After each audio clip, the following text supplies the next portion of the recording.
ಪ್ರೀತಿಯ ವಿದ್ಯಾರ್ಥಿಗಳೇ, ಯಾರೋ ನಡೆದು ಹೋದಂಥ ಹೆದ್ದಾರಿಯಲ್ಲಿ ನಾವು ನಡೆಯೋದಕ್ಕಿಂತ ನಾವೇ ಸೃಷ್ಟಿಸಿಕೊಂಡ ಕಾಲು ದಾರಿಯಲ್ಲಿ ನಡೆದಿದೆ ಅಲ್ವಾ, ಅದು ನಮಗೆ ಬಲು ಉತ್ತಮ ಅಂತ ಹೇಳ್ತಾ ಈ ಒಂದು ವಿಡಿಯೋನ ಪ್ರಾರಂಭ ಮಾಡ್ತಾ ಇದ್ದೇನೆ. ವಿಡಿಯೋ ಯಾಕಪ್ಪ ಈ ಡೈಲಾಗ್ ಹೊಡೆದ್ಬಿಟ್ರು ಸರ್ ನಮಗೆ ಇವತ್ತು ಅಂತ ಯೋಚನೆ ಮಾಡಿದರೆ, ಯಾರೋ ಕೊಟ್ಟಂತಹ mid term exam time table, ಹೌದಲ್ವಾ, ಯಾರೋ ಕೊಟ್ಟಂಥ mid term exam time table ನಿಮ್ಮ ಜಿಲ್ಲೆ ವೈಸು ಡಿಸ್ಟಿಕ್ ವೈಸು ಸಪ್ರೇಟಾಗಿರುತ್ತೆ. ಆ ಟೈಮ್ ಟೇಬಲನ್ನು ನಂಬ್ಕೊಂಡು ತಾವುಗಳು ಕೂತ್ಕೊಂಡಿದ್ದೀರಾ. ನೀವುಗಳು ಕೂಡ ಇನ್ನೊಂದು ಟೈಮ್ ಟೇಬಲನ್ನು ಪ್ರಿಪೇರ್ ಮಾಡಬೇಕು. ಫಾರ್ ಎಕ್ಸಾಂಪಲ್, ಪ್ರತಿಯೊಬ್ಬರಿಗೂ ಕೂಡ ನೆಕ್ಸ್ಟ್ ಮಂತ್ 9ನೇ ತಾರೀಕು ಅಕ್ಟೋಬರ್ 9ಕ್ಕೆ ಎಕ್ಸಾಮ್ ಪ್ರಾರಂಭ ಆಗುತ್ತೆ. ಏನಪ್ಪ ಇವತ್ತು ಡೇಟ್ ಏನು ನೆನ್ಪಿಟ್ಕೊಳ್ಳಿ, 14ನೇ ತಾರೀಕು 14 ಅಂದ್ಕೊಳ್ಳಿ. Clear my dear? ಹಾಗಿದ್ರೆ ಇಲ್ಲಿಂದ ಇಲ್ಲಿಗೆ 9ಕ್ಕೆ ಎಕ್ಸಾಮ್ ಬರೀತೀರಾ ಅಂದರೆ 8 ಅಂತ ಆಯಿತು. ಹಾಗಿದ್ರೆ ಎಷ್ಟು ದಿನಗಳು ಉಳಿತು ಅನ್ನೋದು ಬೇಕಲ್ವಾ? 24 ಡೇಸ್ ಬರುತ್ತೆ ಗ್ಯಾಪು, 24 ದಿನ. ನಾನು ಯಾಕೆ ಆ ಒಂದು ವಿಚಾರವನ್ನು ನಿಮ್ಗೆ ತಿಳಿಸಿದೆ ಅಂದರೆ, ಯಾರೋ ನಡೆದು ಹೋದ ಹೆದ್ದಾರಿಯಲ್ಲಿ ನಡೆಯುವುದಕ್ಕಿಂತ ನೀವೇ ಸೃಷ್ಟಿಸಿದಂತಹ ಕಾಲು ದಾರಿ ಇದೆ ಅಲ್ವಾ, ಅದು ಬಲು ಉತ್ತಮ ಅಂತ ಯಾಕೆ ಹೇಳಿದೆ ಅಂದರೆ, prepare your own time table. ಈ ಟೈಮ್ ಟೇಬಲಲ್ಲಿ ಕುತ್ಕೊಂಡು ಎಕ್ಸಾಮ್ ಬರೀರಂತೆ ಅದಕ್ಕಿಂತ ಮುಂಚಿತವಾಗಿ ಯಾವ ರೀತಿಯಾಗಿ ನಿಮ್ಮ ಮಿಡ್ ಟರ್ಮ್ ಎಕ್ಸಾಮ್ಗೆ ಪ್ರಿಪ್ರೇಷನನ್ನು ನಡೆಸ್ಕೊಳ್ಬೇಕು, ಯಾವ ರೀತಿಯಾಗಿ ತಾವುಗಳು ಮೈಂಡನ್ನು ಸೆಟ್ ಮಾಡ್ಕೋಬೇಕು. ಈ ವಿಡಿಯೋ ಮಾಡುವ ಉದ್ದೇಶ ಇಷ್ಟೇ ಮಕ್ಕಳೇ. ನಾಳೆ ಓದೋಣ, ನಾಳೆ ಅಂದವ ಮನೆ ಹಾಳು ಅನ್ನೋದೇ ಒಂದು ಗಾದೆ ಇದೆ. ನಿಮ್ಮ ಕನ್ನಡ ಟೀಚರಿಗೆ ಹೋಗಿ ಕೇಳಿ ಆಯಿತಾ.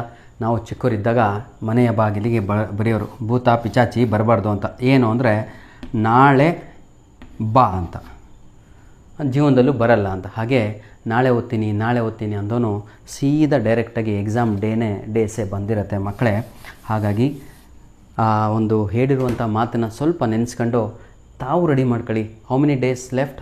Only 20 days, 24 days. How many subjects are there? 6 subjects are there. ಹೌದಲ್ವಾ? Each subject will get how many days?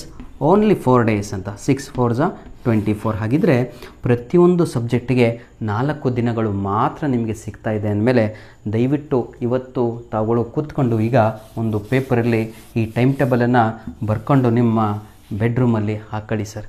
ಇಲ್ಲ ಸರ್ ನಾವು ಭಾಳ ಬಡವರು, ಬೆಡ್ರೂಮೇ ಇಲ್ಲ ನಮಗೆ ಇಂಡಿವಿಜುವಲ್ ಆಗಿ ಅಂತ ಹೇಳಿದರೆ ಆಯಿತಾ, ನಿಮ್ಮ ಪುಸ್ತಕದಲ್ಲಿ ಇದನ್ನು ಆಯಿತಾ ಇಟ್ಕೊಂಡು ದಿನ ನೋಡಿ. ಯಾಕೆ ನೋಡಬೇಕು ಅಂದರೆ, ನಾನು ಇದೇ ಪ್ರಕಾರ ಹೋಗ್ತಾ ಇದ್ದೀನಾ ಅಂತ. ಯಾಕೆಂದರೆ ನೀವು ಮಾಡಿಕೊಂಡಂತಹ ಒಂದು ಟೈಮ್ ಟೇಬಲ್ ಇದೆ ಅಲ್ವಾ, ಅದು ಭಾಳ ನಿಮಗೆ ಎಫೆಕ್ಟ್ ಕೊಡುತ್ತೆ, ನಿಮ್ಮನ್ನು ಅದು ಬೂಸ್ಟ್ ಮಾಡುತ್ತೆ. ಫಾರ್ ಎಕ್ಸಾಂಪಲ್ ಪ್ರೀತಿಯ ವಿದ್ಯಾರ್ಥಿಗಳೇ, ಹೇಗೆ ಟೈಮ್ ಟೇಬಲ್ ಸೆಟ್ ಮಾಡಬೇಕು ಈಗ ಹೇಳ್ಕೊಡ್ತೀನಿ.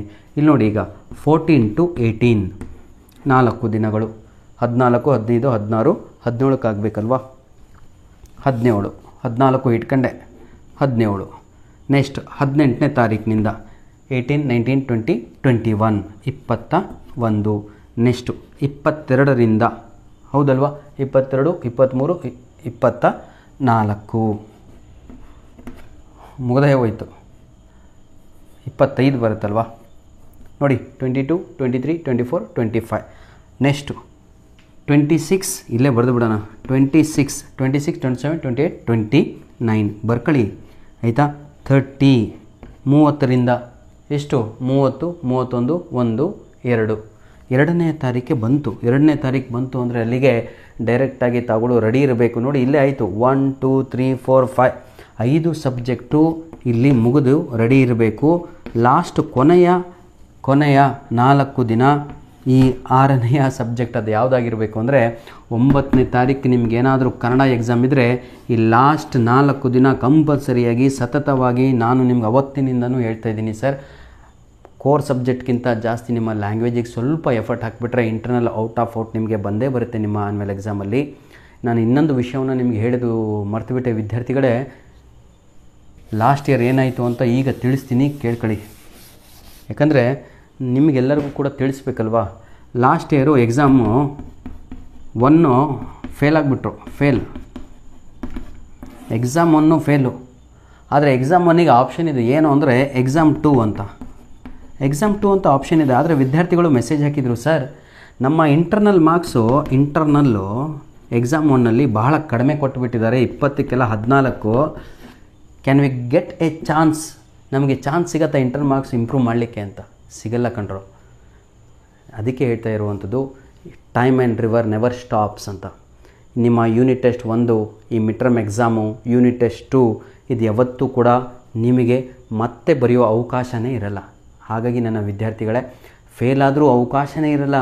ಒನ್ಸ್ ಇಟ್ಸ್ ಪ್ರಿಂಟೆಡ್, ಎಷ್ಟು 20ಕ್ಕೆ 14 ಅಂತ ಪ್ರಿಂಟ್ ಆದರೆ ನಿಮ್ಮ ಮಾರ್ಕ್ಸ್ ಕಾರ್ಡಲ್ಲಿ 14. ಯಾಕಂದರೆ ಈ ಇಂಟರ್ನಲ್ ಮಾರ್ಕ್ಸ್ಗಳು ನಿಮ್ಮ unit test 1, mid term exam ಹಾಗೂ ಯೂನಿಟ್ ಟೆಸ್ಟ್ 2ಗೆ ಬರುವಂತಹ ಅಂಕಗಳ ಬೇಸ್ ಮೇಲೆ ಹಾಕ್ತಾರೆ. ಹಾಗಾಗಿ ವಿದ್ಯಾರ್ಥಿಗಳೇ, ನಿಮ್ಮ ಆ್ಯನ್ಯುವಲ್ ಎಕ್ಸಾಮ್ ಮಾರ್ಕ್ಸನ್ನು ತಗೊಳ್ಳೋ 80ಕ್ಕೆ ಬರೀತಿರಲ್ವ, ಅದನ್ನು ಬೇಕಾದ್ರೆ ಸರಿಯಾಗಿಲ್ಲ ಅಂದು ಎಕ್ಸಾಮ್ 2 ಬರ್ಕೊಂಡು ಅದು ಆಗಿಲ್ಲ ಅಂದರೆ ಎಕ್ಸಾಮ್ 3 ಬರೀಲಿಕ್ಕೆ ಅವಕಾಶ ಇರುತ್ತೆ. ಇಲ್ಲಿ ಒಂದು 40 ತಗೊಂಡಿರ್ತೀರ, ಇಲ್ಲೊಂದು 50, ಇಲ್ಲೊಂದು 60 ತಗೋಬೋದು. ಆದರೆ ಈ unit test 1, unit test 2, mid term ಎಕ್ಸಾಮಿಗೆ ಆಯಿತಾ, ನಿಮಗೆ ಯಾವುದೇ ಕಾರಣಕ್ಕೂ ಮತ್ತೆ ಎಕ್ಸಾಮ್ ಇರಲ್ಲ. ಹಾಗಾಗಿ ಒಮ್ಮೆ ಬರೆಯುವಂಥ ಎಕ್ಸಾಮ್ಗಳನ್ನು ಚೆನ್ನಾಗಿ ಓದಿ, ಚೆನ್ನಾಗಿ ಬರೀರಿ ಅಂತ ಹೇಳ್ತಾ ವಿಡಿಯೋವನ್ನು ಮುಗಿಸ್ತಾ ಇದ್ದೇನೆ.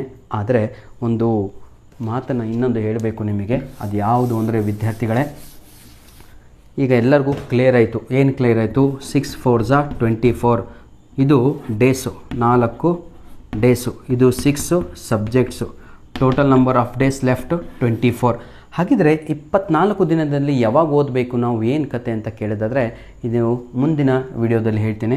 ಯಾಕೆಂದರೆ ವಿದ್ಯಾರ್ಥಿಗಳೇ, ಪ್ರತಿಯೊಬ್ಬರಿಗೂ ಕೂಡ ಈ ದಸರಾ ಹಾಲಿಡೇಸ್ ಅಂತ ಪ್ರಾರಂಭ ಆಗುತ್ತೆ. ಯಾಕಂದರೆ ದಸರಾ ಹಾಲಿಡೇಸ್ ಅಂದರೆ ಫುಲ್ ಡೇ ತಾಗಳು ಮನೆಯಲ್ಲಿರ್ತೀರ. ಒಂದು 10 ದಿನ, ಕಡಿಮೆ ಅಂದರೂ 10 ದಿನ ಸಿಗುತ್ತೆ. ಪ್ರೈವೇಟ್ ಕಾಲೇಜ್ ಆಗಿರ್ಬೋದು ಅಥವಾ ಗೌರ್ಮೆಂಟ್ ಕಾಲೇಜ್ ಆಗಿರ್ಬೋದು. ಗೌರ್ಮೆಂಟ್ ಕಾಲೇಜ್ ಅಂದರೆ 15 ದಿನ ಫಿಕ್ಸು, ಫುಲ್ ಡೇ ಸಿಗುತ್ತೆ ನಿಮಗೆ ಇಲ್ಲಿ. 24 ದಿನ, that is not less. You can change your mind set, you can change your marks, you can, ಹೌದಲ್ವಾ, ಗೆಟ್ ಗುಡ್ ಮಾರ್ಕ್ಸ್. ಹಾಗಾಗಿ ನನ್ನ ವಿದ್ಯಾರ್ಥಿಗಳೇ, ಹೆಚ್ಚಿನ ಸಮಯವನ್ನು ತೆಗೆದುಕೊಳ್ತಾ ಇದ್ದೀನಿ. ಇನ್ನೊಂದು ವಿಡಿಯೋದಲ್ಲಿ ನಿಮಗೆಲ್ಲರಿಗೂ ಕೂಡ ಯಾವ ಸಮಯದಲ್ಲಿ ಓದಿದರೆ ಮೆಮೊರಿ ಪವರ್ ಜಾಸ್ತಿ ಉಳಿಯುತ್ತೆ, ಕ್ಲಿಯರ್ ಆಲ್ ಆಫ್ ಯು, ಯಾವ ಸಮಯದಲ್ಲಿ ಓದಿದ್ದು ನೆನಪಿರಲ್ಲ, ಹಾಗೂ ಓದಿದ್ದೆಲ್ಲ ನೆನಪಿರಬೇಕು ಅಂದರೆ ಅದಕ್ಕೆ ಫೈನಲ್ಲಾಗಿ ಏನು ಮಾಡಬೇಕು ಅಂತ. ಧನ್ಯವಾದಗಳು. ನಿಮ್ಮ ಪ್ರೀತಿ ವಿಶ್ವಾಸ ಸದಾ ನಮ್ಮ ಜೊತೆ ಹೀಗಿರಲಿ. ಸತತವಾಗಿ 5 ದಿನಗಳಿಂದ ನಾವು ನಿಮಗೋಸ್ಕರ ಒಳ್ಳೆಯ ವಿಡಿಯೋಸ್ಗಳನ್ನು ಮಾಡಿ ಅಪ್ಲೋಡನ್ನು ಮಾಡ್ತಾಯಿದ್ದೇವೆ. ಫೇಸ್ ಟು ಫೇಸ್ ಕನ್ವರ್ಸೇಷನು, ಯಾವುದೇ ರೀತಿಯಾದಂತಹ ಅದರಲ್ಲಿ ವೇಸ್ಟೇಜ್ ಅನ್ನುವಂಥದ್ದೇ ಇಲ್ಲ. ದಯವಿಟ್ಟು ಪ್ರತಿಯೊಂದು ವಿಡಿಯೋ ತಾವು ನೋಡಿದರೆ ನಿಮ್ಮ ಮನಸ್ಸಿನಲ್ಲಿ, ನಿಮ್ಮ ಏನು ಬ್ರೈನಲ್ಲಿ ಕೂತ್ಕೊಂಡಿದೆ ಅಲ್ವಾ ಡೌಟ್ಸ್ಗಳು, ಅದು ಇದು ಅಂತ ಎಲ್ಲದೂ ಕೂಡ ಹೋಗುತ್ತೆ. ಎಕ್ಸಾಮ್ಗಿಂತ ಮುಂಚೆ ತಾವುಗಳು ಮಾಡಬೇಕಾಗಿರೋದು ಇಷ್ಟೇ, ಮೈಂಡನ್ನು ಫ್ರೀ ಮಾಡ್ಕೋಬೇಕು. ಫ್ರೀ ಮೈಂಡ್ ಆಗಬೇಕು, ಕ್ಲಿಯರ್ ಎಂಟಿ ಮೈಂಡ್ ಆಗಬೇಕು. ಅದಕ್ಕಾಗಿ ಹೇಳ್ತಾ ಇರುವಂಥದ್ದು ಪ್ರೀತಿಯ ವಿದ್ಯಾರ್ಥಿಗಳೇ, ದಯವಿಟ್ಟು ನಿಮ್ಮ ಒಂದು ಟೈಮ್ ಟೇಬಲನ್ನು ಸೆಟ್ ಮಾಡ್ಕೊಳ್ಳಿ.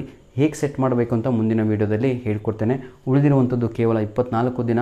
ಅದರಲ್ಲಿ ಹಾರ್ಡ್ ವರ್ಕ್ ಮಾಡಿದರೆ ಯಶಸ್ಸು ಸದಾ ನಿಮ್ಮ ಜೊತೆಗೆ ಇರುತ್ತೆ ಅಂತ ಹೇಳ್ತಾ ಬಾಬರ್ ಅಲಿಯ ಒಂದು ಕೊಟೇಶನ್ನು ನೆನಪು ಬರುತ್ತೆ. ಅದೇನು ಅಂತ ಹೇಳಿದರೆ, education is the man's best true religion. ಅವರು ತಂದೆ ಹೇಳಿದಂತಹ ಮಾತು. Today we are speaking about Babar Ali, tomorrow among one of us ಅಂತ. ಅಂದರೆ ನಾಳೆ ನೀವು ಉದ್ಧಾರ ಆಗಿಬಿಟ್ಟು ಒಳ್ಳೆ ಚೆನ್ನಾಗಿ ಬರೆದು ಒಳ್ಳೆ ಅಂಕಗಳನ್ನು ತೆಗೆದು ಸ್ಟೇಟಲ್ಲಿ ಫಸ್ಟ್ ರ್ಯಾಂಕ್ ಬಂದರೆ ನಿಮ್ಮ ಬಗ್ಗೆನೇ ಇಡೀ ಪ್ರಪಂಚ ಮಾತಾಡುತ್ತೆ, ಅಂದರೆ ಇಡೀ ಕರ್ನಾಟಕ ಅಂತ ಹೇಳ್ತಾ ವಿಡಿಯೋನ ಇಲ್ಲಿಗೆ ಮುಗಿಸ್ತಾ ಇದ್ದೇವೆ. ಧನ್ಯವಾದಗಳು.